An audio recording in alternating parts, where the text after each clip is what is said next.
Hello, everyone. Thanks for joining and welcome back to Wall Street Silver. Our guest today is the legend himself, Willem Middelkoop, author of The Big Reset and founder of Commodity Discovery Fund. Welcome back, Willem. Great to be back. Lots Yes, happening. yeah, it's always a pleasure having you back and to talk about the markets and everything that's happening with the BRICS nations, gold, silver, and everything else. I think one of the biggest questions out there right now is: have we made it through the worst of the banking crisis? What's concerning you in the market right now, Willem? I think the banking crisis was resolved pretty quickly. So central banks have been able to solve each and every crisis by just actually printing money. But there's one crisis we can't fix by printing money, and that's the inflation. We Yeah. can't fix inflation, higher interest rates by printing money. So I think in the next few years we might enter a crisis, period of crisis, where the central banks are not able to stop it, and that's worrying, and that's where things get real serious.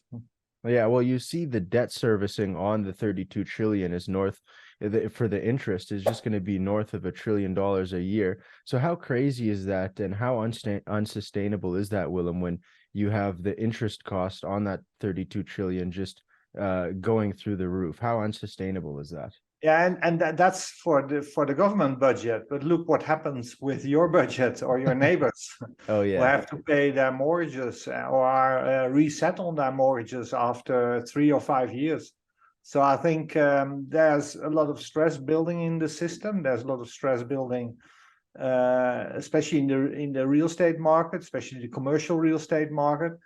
And I think the central bankers are just waiting to see what will break next, and then Right.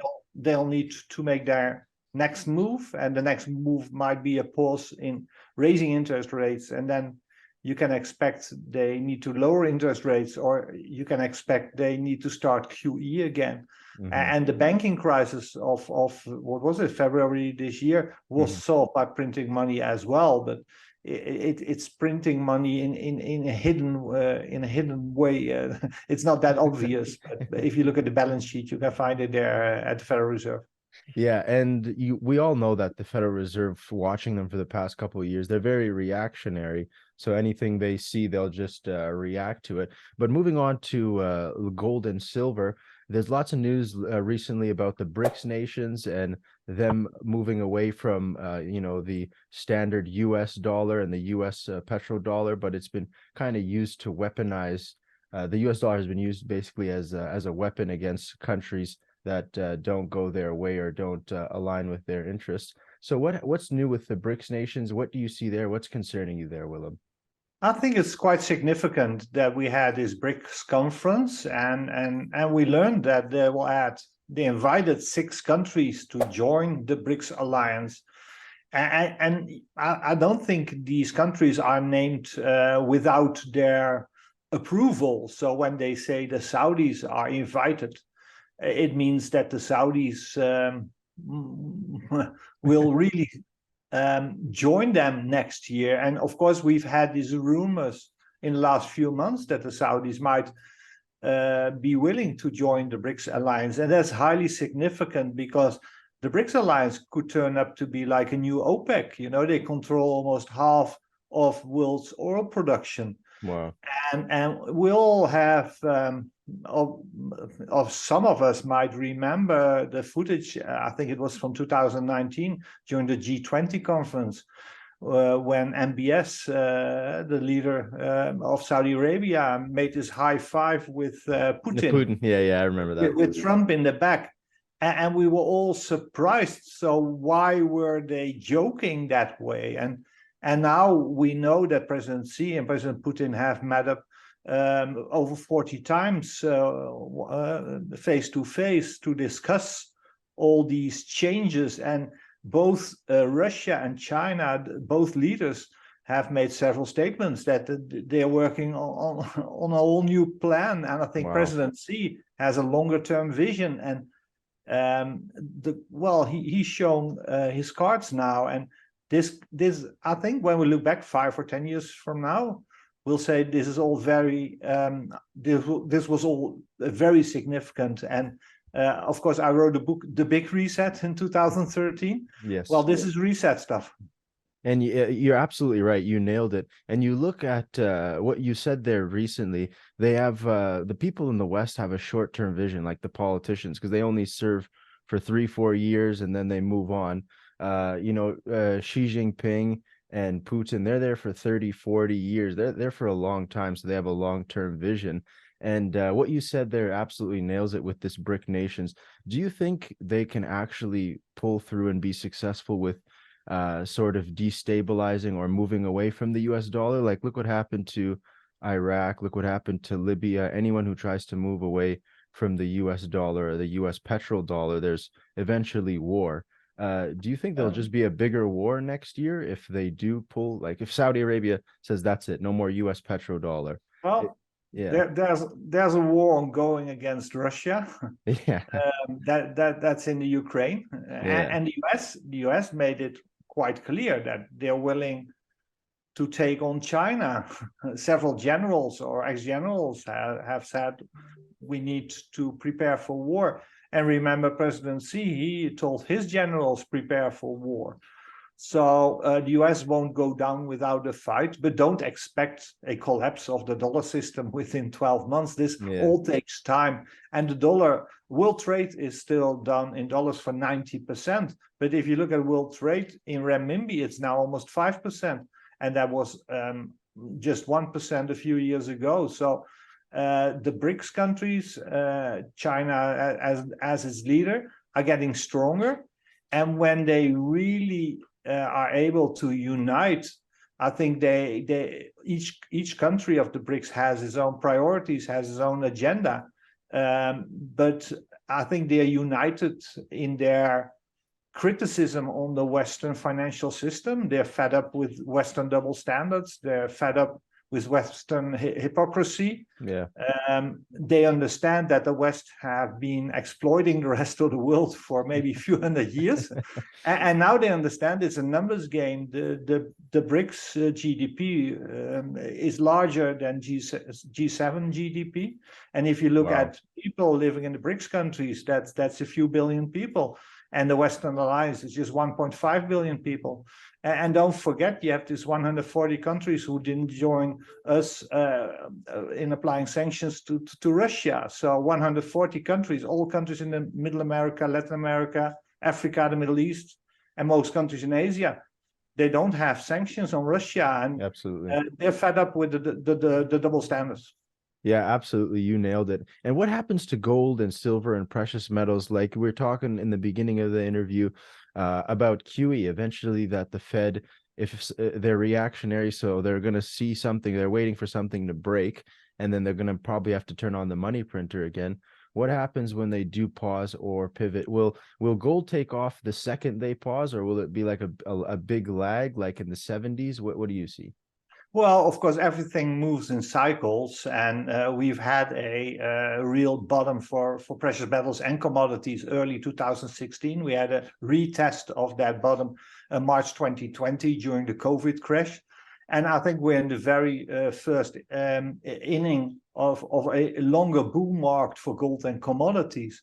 And let me point to what Zoltan Pozsar wrote. He used to work with the Federal Reserve, was a strategist and analyst with Credit Suisse. He just started his own shop, and he wrote a few brilliant pieces of research just after the start of the Ukraine war. And the title of his first piece is "We're Witnessing the Start of Bretton Woods 3.0." And of course, Bretton Woods 1.0 was 1944, the start of the US dollar system.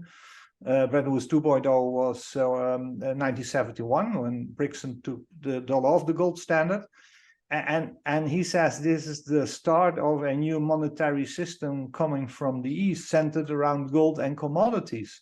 So when he is right, and I think he is right, and what happened last week or this week in Johannesburg with the BRICS conference is a sign that I think gold and commodities will become more important. So it's actually the BRICS system is a reaction on our fiat paper money system centered around US treasuries. So when they build a new system centered around gold and commodities, then things get very interesting, especially for commodity investors like ourselves.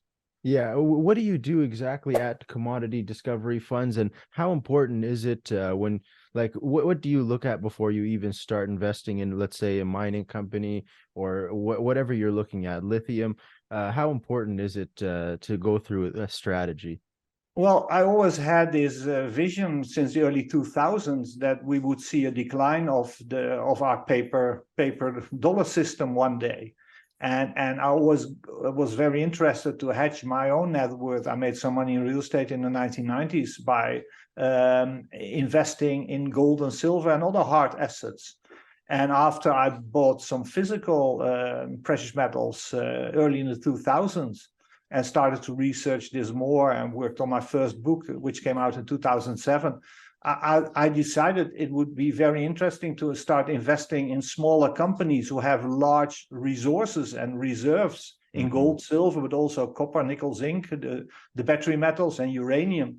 So what we do with our fund, we pool money from high net worth individuals. We have some 150 million Canadian under management, and we invest that in the top 100 of most significant but still undeveloped mining projects worldwide. So we own a lot of stuff in the ground. We take positions in these listed companies, and it has been a tough time because the valuations in the mining space have been so low in the last few years. But now the market seems to have bottomed. We had this double bottom in 2020.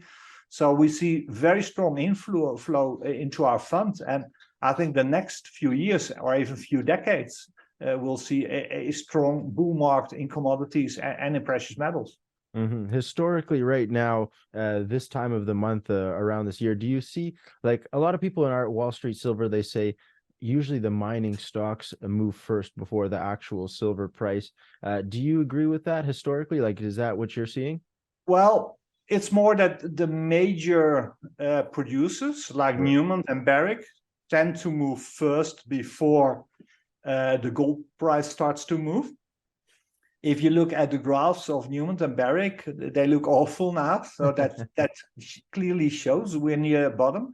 If you look at the precious metals markets from Elliott Wave perspective, I think this correction is almost over. And then you can expect the royalty companies and major producers to start moving up very strongly first. And then the junior market, the junior mining names might follow.